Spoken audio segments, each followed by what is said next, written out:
कहा जाता है कि आईएएस ऑफिसर और आईपीएस ऑफिसर के काम करने का एक अपना अलग ही मूड होता है।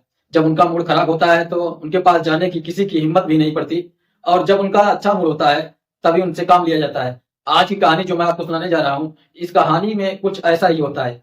दरअसल पीएमओ ऑफिस से यानी कि दिल्ली से एक आईएएस ऑफिसर गए हुए थे कश्मीर, और कश्मीर में जाने के बाद एक टूरिस्ट पैलेस पर बातचीत चल रही थी और वहां कई और अधिकारी भी मौजूद थे। इसी बीच में एक अधिकारी को देखकर दिल्ली से गए हुए अधिकारी को गुस्सा आ जाता है। गुस्सा कुछ ज्यादा आ जाता है। उसे डांटते हैं, फटकारते हैं और कहते हैं कि तुम्हें काम करने की तमीज नहीं है, तुम्हें काम सीखना चाहिए। यदि तुम्हें काम नहीं करना है तो बता देना, घर बैठा दिए जाओगे। बहुत गुस्सा करते हैं। गुस्सा करने के बाद जो अपना काम था, काम करा के वापिस अपने कार्यालय पहुंच जाते हैं। लेकिन जिस अधिकारी को डांट पड़ी थी, फटकार पड़ी थी, वो डरा हुआ था। उसे लग रहा था कि प्रधानमंत्री कार्यालय से यानी कि नरेंद्र मोदी की टीम का कोई व्यक्ति उनके पास गया है, जरा सी भी कुछ ऊंच नीच वाली बात हो जाएगी, नौकरी हाथ से न निकल जाए। इसलिए वो कोशिश में जुट जाते हैं कि किसी ऐसे अधिकारी से बातचीत की जाए जिससे क्या गए हुए नाराज अधिकारी को शांत कर लिया जाए। अब शांत करने के लिए उस अधिकारी के जुड़े हुए दोस्तों की तलाश की जाती है, लेकिन एक ऐसा सच सामने आता है। उस सच की जब गूंज सोशल मीडिया, अखबारों के माध्यम से लोगों को पता चलती है तो पता चलता है कि गुजरात का ही एक ठग था जो आईएएस ऑफिसर बनकर जो नकली था और असली आईएएस ऑफिसर को हड़का रहा था, डांट रहा था, फटकार रहा था। आज की कहानी उसी नकली आईएएस ऑफिसर की है, जिसको सुनने के बाद शायद आप भी दंग रह जाएंगे। नमस्ते, प्रणाम, हर हर महादेव। मैं ओम प्रकाश पाल। आज की जो सच्ची घटना मैं आपको सुनाने जा रहा हूँ, ये सच्ची घटना है कश्मीर की। बात कर रहा हूँ जुलाई 2022 की। दरअसल कुछ लोग अमरनाथ यात्रा के लिए निकले हुए थे। इसी बीच में ये लैंडस्केप यानी कि भूस्खलन शुरू हो जाता है, और भूस्खलन शुरू होने से बहुत सारे यात्री ऐसे होते हैं जो फंस जाते हैं। जैसे ही ये सूचना जिला प्रशासन को पहुंचती है, जिला प्रशासन अपना एनडीआर टीम के साथ वहां मौके पर पहुंचता है, ताकि यात्रियों को जो भी श्रद्धालु थे उन हमेशा उनसे कुशल या तो आगे पहुंचाया जाए या फिर वापस लाया जाए। इसलिए लगातार ये इस पे काम चल रहा था, और काम चलते चलते इसी बीच में ये खबर भी फैल जाती है। एक आरएसएस राष्ट्रीय स्वयंसेवक संघ का एक सक्रिय जिम्मेदार आदमी है जिनका नाम है त्रिलोक सिंह चौहान, वो भी उस लैंडस्केप में मामले में फंस जाते हैं। इसी बीच में जो यहाँ के डिप्टी कमिश्नर होते हैं पुलवामा के, जिनका नाम होता है आईएएस ऑफिसर होते हैं वसीर चौधरी, इन्होंने को जब पता चलता है ये वहां पर पहुंच जाते हैं, अपना काम शुरू कर देते हैं ताकि किसी भी श्रद्धालु को किसी भी तरह का कोई दिक्कत परेशानी ना हो। और लेकिन जब ये बात उस आरएसएस के अधिकारी को यानी कि आरएसएस से जुड़े हुए उस कार्यकर्ता को पता चलता है, जो कि जम्मू एंड कश्मीर में बड़े सक्रिय भूमिकाओं की रहती थी, वो आईएएस ऑफिसर की बड़ी तारीफ करते हैं। और आईएएस ऑफिसर ने उनको बहुत अच्छा सा लगा, क्योंकि उन्होंने कहा कि सर आप तो दिल्ली से हैं शायद। हाँ, कहा हाँ मैं दिल्ली से हूँ। और वो पूछते हैं कि आप तो दिल्ली में अच्छी खासी जानकारी भी होगी, यानी कि बड़े बड़े अधिकारियों से। ऐसी बातचीत करते करते दोनों ने एक दूसरे से अच्छी खासी जान पहचान बना ली। और जान पहचान बनाने के बाद ये आईएएस ऑफिसर जो होता है, जो कश्मीर में पोस्टिंग होती है, वो चाहता था कि दिल्ली के बड़े बड़े अधिकारियों से अगर संपर्क बनेगा तो उसके ऊपर छत्र छाया बनी रहेगी और उसको एक अच्छी जिम्मेदारी मिल जाएगी। यही चाहते हैं जो बड़े बड़े ऑफिसर होते हैं, यानी कि उच्च लेवल पर उनकी बात बनी रहे। ऐसे वक्त आगे गुजर जाता है। त्रिलोक सिंह चौहान के संपर्क में एक व्यक्ति होते हैं जिनका नाम था किरण भाई पटेल, जो कि एडिशनल डायरेक्टर होते हैं पीएम ऑफिस में।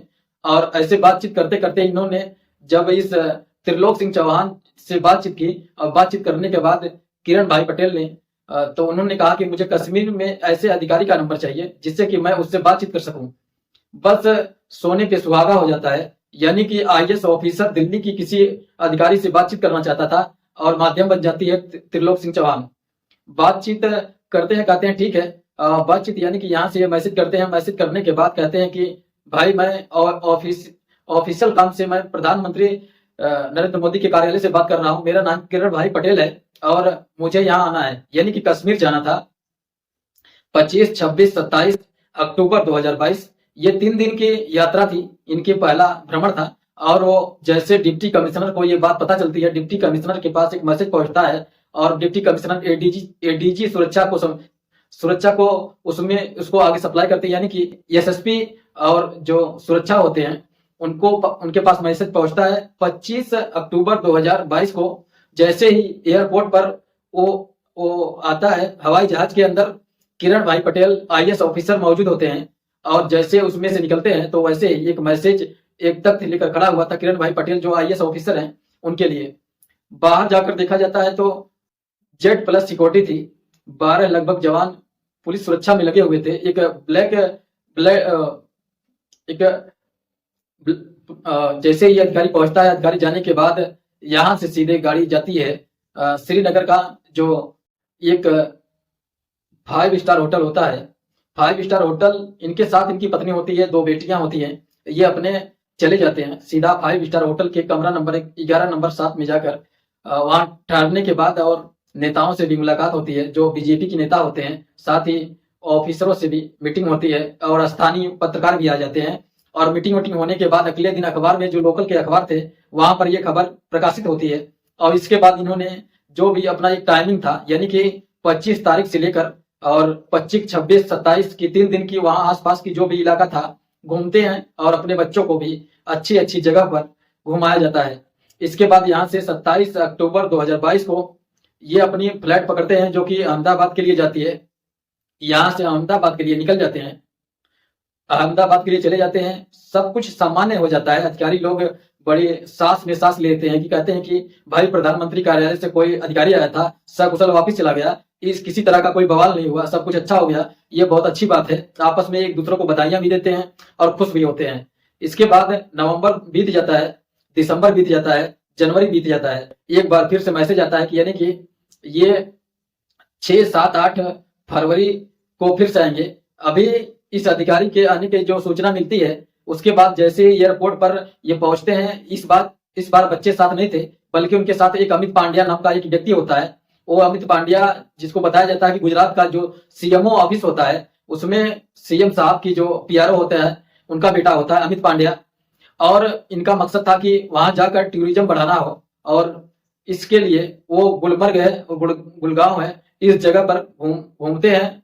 साथ ही एलओसी तक जाते हैं। एलओसी का जो अंतिम छोर होता है, अंतिम पोस्ट होता है अमन सेतु, वहां पर भी जाते हैं। वीडियो बनती है। वीडियो बनने के बाद ये जो आईएएस ऑफिसर होते हैं वो सोशल मीडिया का जो ट्विटर हैंडल था उसमें, साथ ही जो इंस्टाग्राम, वहां पर अपनी पोस्ट वोस्ट शेयर कर रहे थे, बता रहे थे कि हम वहां घूम रहे हैं, ऐसे घूम रहे हैं। ये सब कुछ ठीक चल रहा है। और कई लोगों से मुलाकात करने के बाद फिर वापिस अपने जो टाइमिंग था, यानी 8 फरवरी 2022 को, ये 22 नहीं बल्कि 23 को ये अपने वापिस अपने आ जाते हैं। और आने के बाद फिर अपने चले जाते हैं। लगभग 15 दिन बीतते थे, और 15 दिन बीतने के बाद एक बार फिर से मैसेज पहुंचता है, यानी कि 25, 26, 27 और 28, इस बार 4 दिन का इन्होंने टूर रखा। इस बार साथ में एक डॉक्टर हार्दिक चंदाना होते हैं, साथ ही अमित पांड्या भी होते हैं, और ये बिजनेस मैन से मुलाकात करते हैं। साथ ही जो आसपास के नेता होते हैं उनसे मुलाकात करते हैं, आईएएस ऑफिसरों से मुलाकात करते हैं।